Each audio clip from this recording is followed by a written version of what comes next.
warahmatullahi wabarakatuh. Perkenalkan, nama saya Ninan dari kelompok 3 akan mempresentasikan pengembangan cara belajar. A. Teknik dan motivasi belajar. 1. Keterampilan belajar. Siswa yang berhasil dalam studinya biasanya merasa bahwa mereka tidak membutuhkan pengetahuan khusus tentang cara atau teknik belajar. Untuk bagian tertentu atau kompetensi dasar tertentu dari setiap mata pelajaran, para siswa belajar hanya dengan cara mendengarkan atau memperhatikan dan mengingat apa yang diterangkan guru. Namun, dengan demikian bertambah tingginya jenjang pendidikan, maka semakin banyak mata pelajaran dan materi yang diterima semakin sulit, sehingga keterangan-keterangan yang diberikan guru tidaklah cukup dan siswa tidak tahu apa yang harus dilakukan. A. Membaca sebagai alat belajar. Salah satu metode yang banyak dipakai dalam belajar disebut SQ4R, yaitu survei, yaitu meninjau atau meneliti, question, yaitu mengajukan pertanyaan, read, yaitu membaca, recite, yaitu mengingat atau mengucap kembali, record, yaitu mencatat, review, yaitu mengulang kembali. B. Membuat catatan. Catatan yang baik berisi sebagai berikut: 1.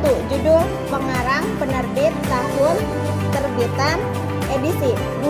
Topik atau judul ditulis dengan jelas. 3. Catatan singkat, tepat, sistematis, dan jelas. 4. Pokok pikiran atau ide-ide ditulis dengan kata-kata sendiri. 5. Pokok-pokok judul yang penting dicatat dengan keterangan yang cukup. 6. Catatan harus disusun sedemikian rupa sehingga pokoknya atau intinya nampak jelas.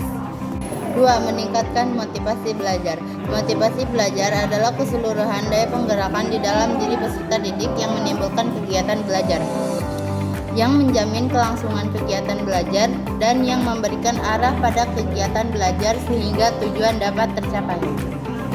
1. Motif intrinsik, yaitu motivasi belajar yang timbul dari diri sendiri atas dasar kesadarannya sendiri untuk mencapai tujuan. 2. Motif ekstrinsik, yaitu motivasi belajar yang timbul karena adanya himbauan atau rangsangan dari luar dirinya. Ia lebih bersemangat belajar karena mendapatkan rangsangan dari luar. B. Langkah-langkah belajar. 1. Starting. A. Mengenal diri. B. Motivasi. 2. Proses.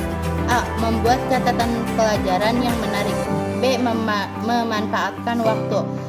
C. Memanfaatkan fasilitas. D. Belajar kompak. 3. Evaluasi. Setelah jangka waktu tertentu, misalnya 1 semester, kalau kita bisa melihat hasil dari proses pembelajaran yang kita lakukan.